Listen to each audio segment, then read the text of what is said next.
These are 10 times Meg deserved to go to jail. Starting with number 10, when Meg steals from the sick and dying in the Heartbreak Dog. Meg's class is assigned to complete their community service requirements by signing up for volunteer work. But because she's asking too many questions and, well, because she's Meg, the principal delegates her to work in a nursing home. Day 1 on the job sees Meg visiting a woman named Mrs. Parker's, and after only meeting with her for a few seconds, Meg already wants a new one. Mrs. Parker seems sweet enough, she just maybe isn't all there. And between you and me, I hate my new student volunteer. Meg spends her time at the care home doing glamorous things like filing toenails and getting yelled at. Kinda hard to tell the difference between the care home and the Griffin home based on that. When Mrs. Parker's demands her itch cream, Meg goes to find it in her drawer only to come across a beautiful gold brooch. Acting swiftly, Meg pockets the jewelry without the old lady noticing. Meg's pretty shocked she did something like that, but then remembers who she's stuck working for and quickly loses any guilt she's holding. She even sends a picture to her best friend. Sick brooch! So we're just gonna brush over a 70-something-year-old man being best friends with a teenager? Sure, totally normal and appropriate behavior. Over time, Meg racks up a treasure trove of vintage trinkets, which Chris soon discovers. Meg doesn't even try to beat around the bush, openly admitting to stealing from the folks at the retirement home because of how badly they treat her. Surprisingly, Chris wants in, and the pair form the ultimate brother-sister crime duo. Meg brings Chris to a residence she hasn't stolen from yet. Not one for subtlety, Chris dresses as an angel and convinces the tenant that she died and he's taking her to heaven, which is just the closet. Oh, so that's why they call it 7 Minutes in Heaven. The siblings work together to ransack the joint and take as much stuff as they can. Back at home, Meg and Chris sit surrounded by their treasure hoard, now stuffed to the brim with antiques. It's not until Chris realizes he's been emptying his pipe, giggity, into an urn that it dawns on them that they may have made a terrible mistake. Despite their love of the antiquities and their kleptomania, both siblings realize they need to give it all back. When night falls, Meg and Chris sneakily wheel their stash back into the retirement home, hoping to put this whole mess behind them. But before they can disappear into the night, the duo are caught by all the elderly residents they stole from. Meg apologizes and hopes they can let bygones be bygones, but Mrs. Parker's wants to call the police. This terrifies Meg, so Mrs. Parker's entertains a different idea, forcing Meg to spend time with them every day after school. You monster. Beggars can't be choosers, I suppose. Stealing is one thing, but stealing from people who are old and don't have much time left? Really? Meg? Sure, nobody got hurt, but Meg could have easily wound up in jail for this one. Number 9 sees a dark turn in Meg's crimes when she turns into a religious fanatic and ruins Brian's life in Not All Dogs Go to Heaven. While visiting a local Star Trek convention, Peter forces Meg to take a picture with a man he assumes is wearing a costume. Only it turns out he actually has the mumps, a very serious and contagious viral disease. Maybe it's not too contagious? Well, I'd caution you that getting the mumps as an adult could result in serious complications. Oh, that's unfortunate. So Meg is left bedridden, but thankfully her parents wheel in a TV to keep her occupied. Unfortunately, it only gets one channel, a heavily religious channel featuring the likes of Kirk Cameron. If you don't know who that is, then you're right there with most of the world. Although Meg is dismissive about being preached to, she starts to be drawn to Kirk's words when they remind her how sad her life is. Meg, your mother made soup for you. Here you go, honey. Meg eventually recovers, having found a new lease on life and a newfound appreciation for God and Christianity. Although Meg is adamant about sharing her new beliefs, her family isn't super receptive, especially Brian. At least the opportunity to lead prayer gets Peter excited. Dear Lord, please give me the cheat codes for Mike Tyson's Punch-Out. Meg continues to force her beliefs on her family, disrupting their TV time and asking probing questions, one of which is directed toward Brian, asking if he'll open his heart to God. I'm an atheist. What's that? Brian seemed to be under the assumption that the family knew, but their shocked reactions tell a different story. They can excuse bashing religion, but they draw the line at believing in God, I suppose. Hoping to turn Brian's beliefs around, Meg offers him a peace offering with a wooden cross. Brian declines the offer, but we all know a dog can't refuse a good stick. Good luck getting that back from him, though. Brian grows tired of Meg's attempts to convert him, remaining steadfast in his belief, or rather disbelief, in a higher power. This doesn't seem good enough for Meg, who then proceeds to slander Brian's name on the news by outing him to the entire town. Life seems to be upended for Brian, who now has to narrowly avoid angry detractors just to get home. He confesses that no business will serve him, blaming Meg for the shift in public perception. Without being able to obtain any of his vices, Brian is reduced to a shaking wreck, even imagining talking liquor bottles. Seemingly ready for change, Brian gleefully tells Meg he's seen the light and believes in God. Meg is obviously ecstatic to hear this, and Brian hopes he can start spreading the word about his change in faith. Meg agrees, as long as Brian is ready to do the Lord's work. After making a much-needed liquor store run, we finally get to see what the Lord's work actually is. Turns out, it's a book burning. An angry mob angrily burns many science books that go against their dogma, which Brian refuses to take part in. Meg refuses to be swayed, which causes Brian to ask some probing questions of his own, like how a just God could give Meg the terrible life she has. This snaps Meg out of it, realizing she gravitated towards religion to find reason in her crazy life. While becoming religious isn't exactly illegal, inciting riots towards an individual and slandering their good name certainly is. Not to be a stickler for the rules, but I bet you they didn't even have a permit for that book burning. That alone is probably worth a hefty fine, if not jail time. I sounded like a nerd,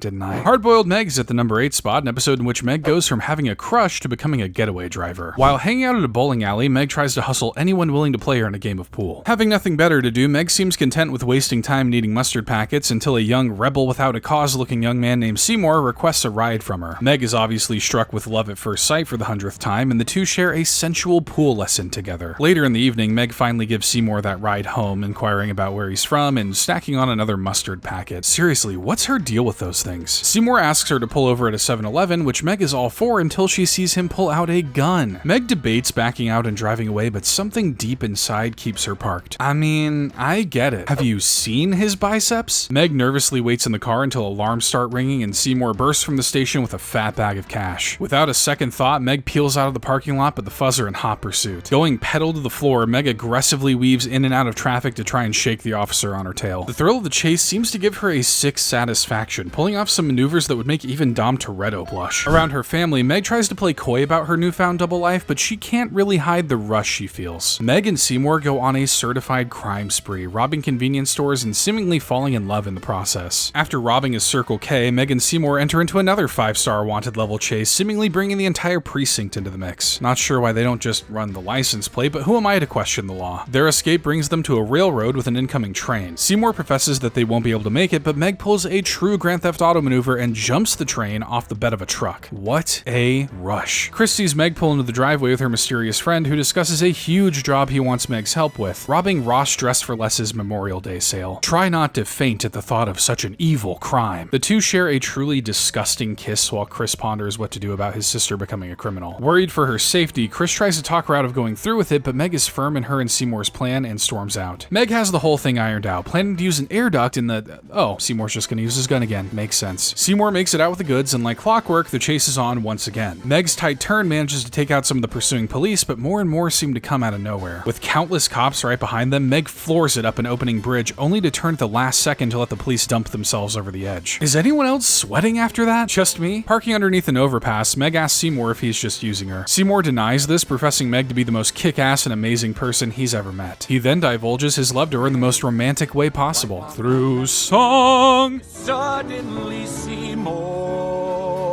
Oh, dang. Meg zooms off in a panic, only to crash headfirst into Peter, who was doing what? Oh, killing Quagmire. Cool. Chris pulls Meg from the wreck, willing to take the fall for her crimes out of love. When Meg asks about Seymour, she's shocked to find out he never existed. In fact, none of this episode actually happened. It was all just a delusion in Meg's mind. Have you ever had a dream that Meg gets away, but not without racking up an impressive rap sheet. Then again, most of it was all in her head, so who's to say if any of her crimes are real? Is this video even real? Am I real? Let's just move on. At number 7, we have the time that Meg had Stewie taken away by CPS in an episode titled Love Thy Trophy. While at school, Meg is made fun of for her big, bulky purse. She can't even find comfort in her teacher. Bye. Meg really wants a Prada bag, but they are far too expensive. To get herself some money, Meg decides to become a waitress at a diner. She originally gets turned away for having no experience, but quickly gets the job when the owner mistakes Stewie for Meg's baby. Rather than correct him, Meg decides to play along. Stewie. My son's name is Stewie. The lies continue to pile on when Meg makes sure to let people know she's a single teenage mother to earn bigger tips. She gets more money and Stewie gets free pancakes. Seems like a win-win to me. Meg starts to fully crank up the charade when she starts telling everyone Stewie is addicted to crack. I love crack. I'm absolutely cuckoo for crack. This perks up the ears of a social worker who arranges to have Stewie taken from the Griffins and placed into a foster home. Unaware of what happened, Meg returns home to flaunt her brand new Prada bag. When her parents inquire how she made so much money, she admits to using Stewie to earn sympathy points from customers. With the assistance of their neighbors and friends, the Griffins attempt to sneak Stewie out of their foster home but inadvertently start a toddler prison riot. Defeated, the Griffins go to devise a new plan, yet when the foster mom notices Meg's Prada bag, they decide to trade. Good to know a baby's worth about $1,100. You could definitely consider what Meg did as child endangerment. I mean, a diet of nothing but pancakes is all fun and games until someone develops diabetes. Coming in at number 6 is proof that Stewie isn't the only sibling Meg is willing to endanger in Chris Cross. Kicking things off at school, we see Chris being made fun of for his non-name brand Latvia imported shoes. Chris goes to his parents to ask for new, cooler sneakers, but Lois explains that money is tight and it's just not possible. Not willing to let this be the end of it, Chris takes matters into his own hands by begrudgingly taking cash out of his mom's purse. But who's that sneakily spying on him? Why, if it isn't the subject of today's video. Meg drills into him about this the next day, and Chris begs Meg not to tell on him. Seeing her opportunity, Meg agrees to not tell their parents if Chris agrees to do whatever she says. Meg, this is how a lot of porn starts. I mean it, Chris. Chris is reluctant, but he agrees to preserve his good name. Knowing that he would, Meg provides Chris with a list of everything she wants him to do. Okay, Meg, I've cleaned your room and I did your homework. Can I be done now? He wishes. Meg has plenty of things for Chris to do, like reading a pre-scripted line for her while they watch An Officer and a Gentleman. That's gonna be you someday, Meg. I know it will. Next, Meg asks Chris to help her put her contacts in, but she scares the absolute crap out of him with a pretty gross Undertaker impression. Not content to let Chris rest, she forces him to stand outside of Planned Parenthood and photograph every girl in Meg's grade that goes in. Meg tries to convince him to call them and pretend to be their dead baby. Brutal. But Chris refuses. Meg tries to scare him with threats of telling the parents, but Chris is far too gone to care about that anymore. Without thinking, Chris decides to run away from home. Despite Meg saying he has nowhere to go, Chris finds solace in, oh god, not him. Literally anybody but him. The next morning, Peter and Lois ask about Chris's whereabouts. Meg plays coy and says he just left early, but Lois knows Chris isn't one to miss breakfast. Luckily, Chris is safe and sound at Herbert's, even if it seems like the old man took on more than he expected by letting his crush live with him. Better to try it now before you're married, right? Racked with guilt, Meg starts to look around for Chris. She doesn't find him at the mini-mart, but she does find Mayor West and his, gas station hot dog? Back at Herbert's, he and Chris get into what seems like one of many arguments, which convinces Herbert that it's time to ask Chris to leave. And how convenient, Meg is right outside. Meg, finally seeing the error of her ways, apologizes to Chris for making him her whipping boy and asks him to come home. Chris realizes that both of them rely on each other as a support system, and these siblings need to stick together. A wholesome, happy ending. But the act of blackmail is considered illegal under federal and state law. Certainly not the worst thing Meg has done, but driving Chris out of the house could have led to something much, much worse. Speaking of worse, the number 5 spot goes to Friends Without Benefits, seeing as though Chris comes close to being scarred for life by Meg. Meg becomes enamored with a new boy at school named Kent, but fears she doesn't have a shot with him. Not that that doesn't stop her mind from dreaming up some out-of-this-world daydreams. Meanwhile, back home, Brian and Stewie read through Meg's diary, finding out she has written a lot about this Kent guy. Jeez, it's just pages and pages of stuff about this Kent guy. While walking home from school, Meg lets another daydream get the better of her, almost getting hit by a car. Luckily, that tree was Mayor West's destination. Realizing how much of a grip Kent has on her, Meg decides she needs to just rip off the band-aid and ask him out. Meg fiddles with her phone at home, unsure whether or not to give Kent a call. Lois reassures her that it's okay for a girl to ask out a guy. It's all so sad and desperate, and I would never do it. Don't think she needed that last bit, Lois, but thanks. She finally works up the courage to call him, and surprisingly, he says yes to a hangout. I think she's pretty happy about it. The pair go to the movies, but Meg just can't make the move she wants to on Kent. After a nice night together, Kent drops Meg off at home. Meg tries to cap off the night with a kiss, which Kent doesn't reciprocate. Meg is super embarrassed, and Kent reaffirms that he really likes hanging out with her. There's just one problem. I'm gay. That's all well and good, but then Kent reveals he does have a crush on a member of the Griffin family. I like Chris.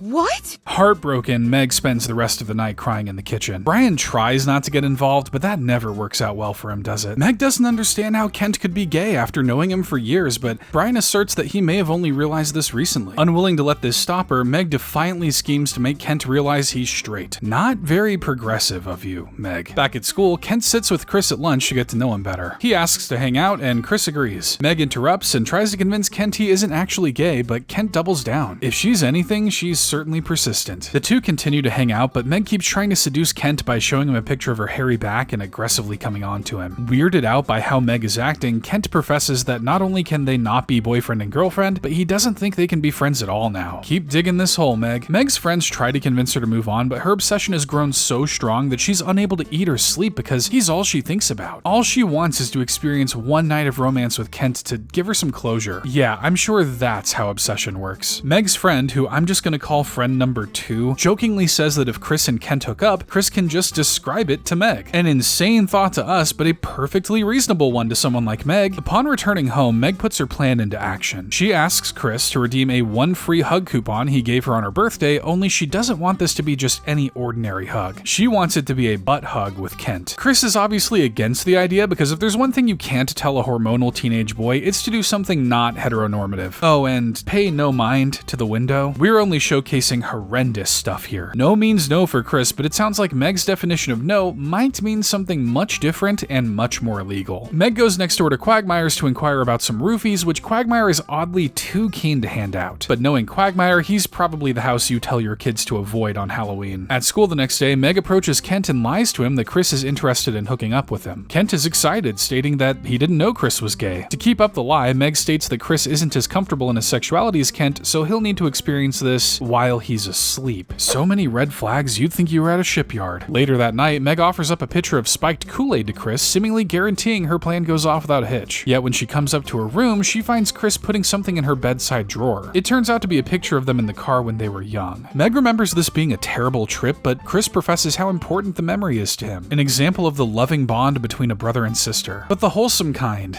not the uncomfortable kind. Having a change of heart, Meg pours out the spiked drink and everything seems right. That is until Kent climbs into Chris's room later that evening. He wasn't expecting Chris to be awake, but he's more than willing to follow through if Chris is game. Chris obviously isn't game, as he's told us multiple times this episode, so he calls Meg in to explain what's going on. A deeply apologetic Meg spills her entire plan, from her obsession to her intention of drugging Chris. Both boys are, rightly so, furious. Kent storms past a seductive Stewie and out the front door. That should be it, but Meg has apparently left out the bag of roofies from earlier, and thinking they're candy, Stewie eats one. Meg is sad she ruined her chances with Kent, which, as we've discussed, were non-existent in the first place. Brian says she's not a bad person, she just did a bad thing. I don't know, Brian. Intentionally trying to drug your own brother so you can unwillingly live out your fantasies makes you a pretty terrible person in my book. The Hand That Rocks the Wheelchair is the episode at the number 4 spot, and brace yourselves because Meg's about to steal Bonnie's life and become Joe's new baby mama. So the episode starts with Bonnie asking Lois to check in on Joe and her daughter Susie while she visits her father in the hospital. Lois agrees but pushes the duty onto Meg, and in typical teenage fashion, Meg doesn't want to lend a hand. But all it takes is some less than truthful coaxing from Lois to convince Meg to take the job. And Bonnie said you were very pretty. But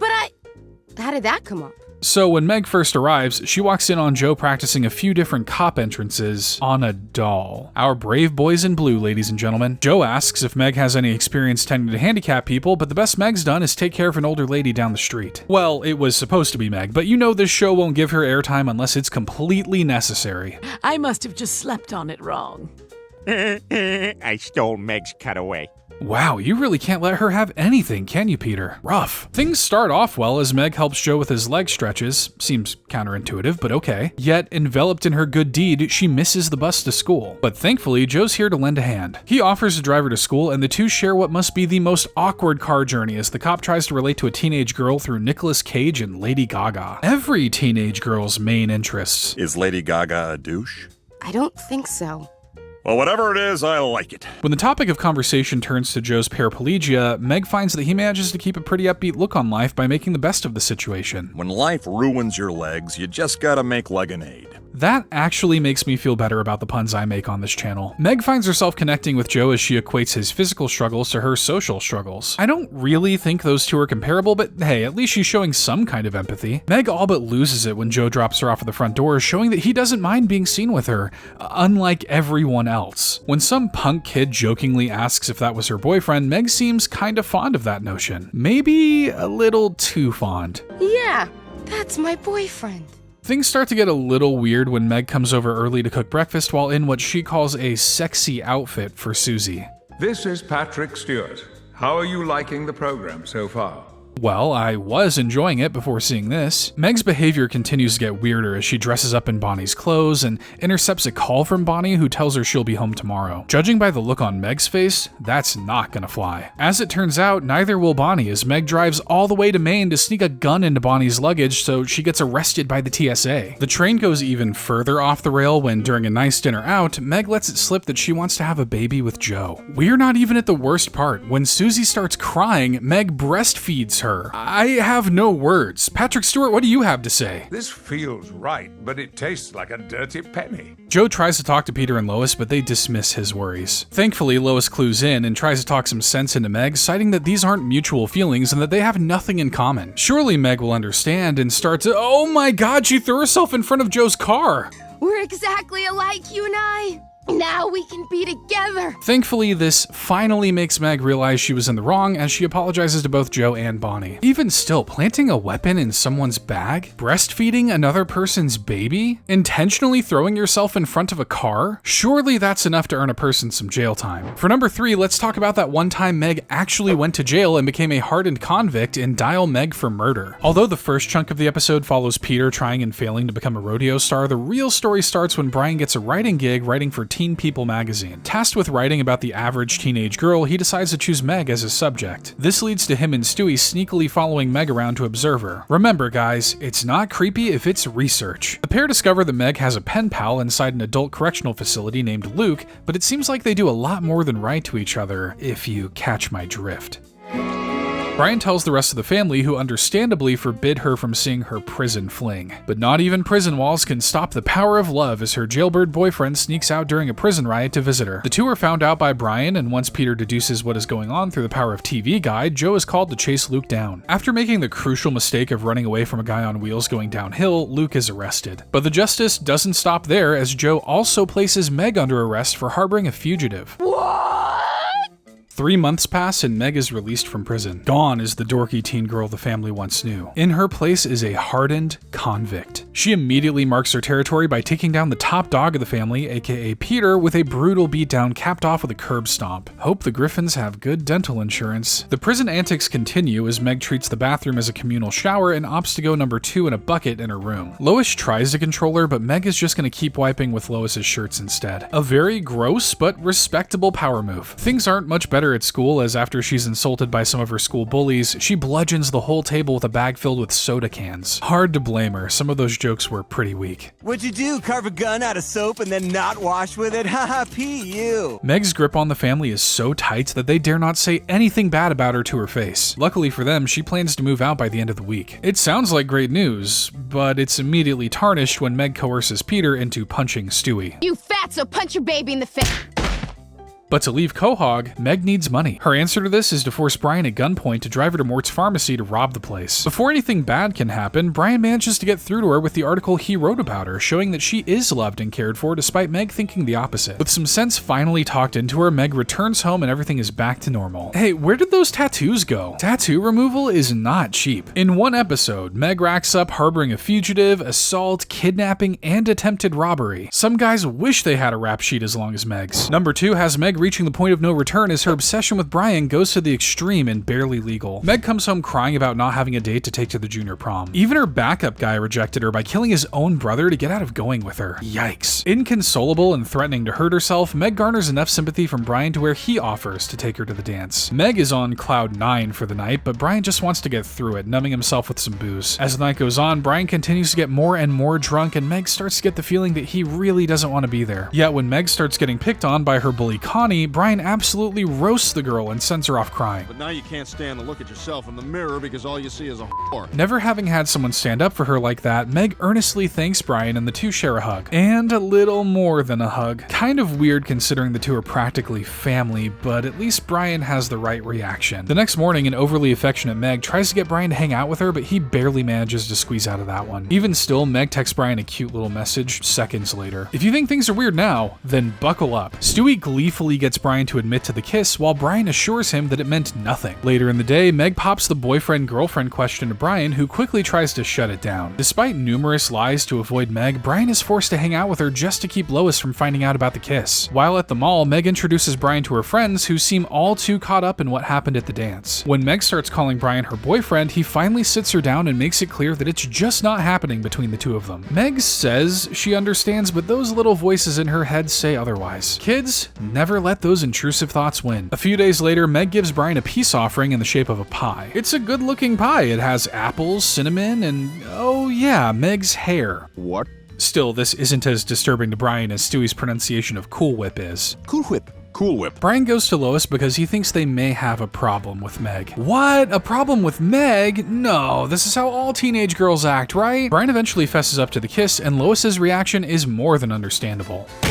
Going upstairs to talk some sense into Meg, Brian stumbles across a very creepy shrine to himself in her room. With the help of the headmaster of the New York School for the Hard of Hearing, Brian lays it out plain as day that Meg and he are not in a relationship. We're not boyfriend and girlfriend! Not content with taking no for an answer, Meg knocks Brian out and takes him to a hotel for a nice romantic night of being tied to a chair. Before anything messed up can happen, Peter and the newly deputized officers kick down the door. Meg still refuses to give up on winning over Brian, so Quagmire of all people offers to give her what she needs, which turns out to be an earnest and compassionate heart-to-heart, which finally gets Meg to listen to reason. You can add aggravated assault and kidnapping to Meg's list of crimes. We're just lucky the police showed up before anything truly disturbing could happen. And we finally made it to the #1 position, the worst of the worst, murder of the most brutal kind in A Fistful of Meg. Meg's degeneracy starts early when visiting her locker, where she finds a baby lovingly addressing her as mama. Like any good mother, she hits it with a book and locks it away. Wow, this has to be a new record for the fastest crime committed by Meg in an episode. Never mind that, because Meg's friends come over to gossip about a new kid named Michael Pulaski, who's already earning himself an infamous reputation. I heard he knifed a kid on the playground, then beat up the knife. Speak his name and he appears. Michael bulldozes his way into school with everything ripped from his jeans to his muscles. A naive Neil Goldman explains the best way to disarm a bully is to befriend them. Feel free to pause the video now and take a wild guess at how that goes. Once lunch rolls around, Meg haphazardly runs into Michael, spilling spaghetti everywhere. Italians, look away! Oh, fudge.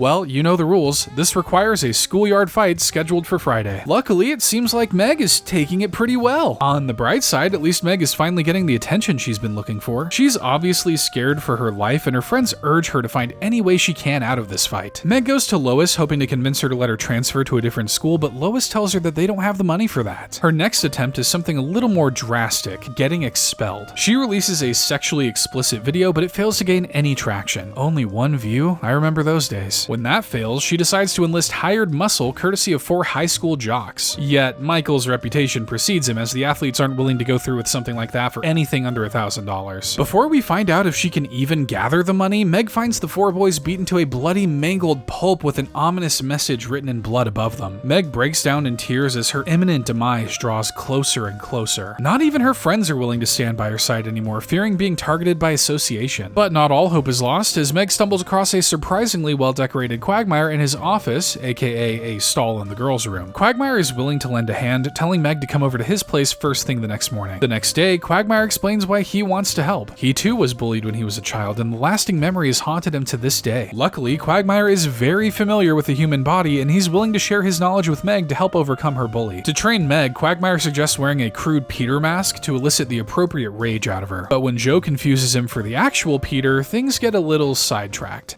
You all right, Peter? You seem a little quiet today.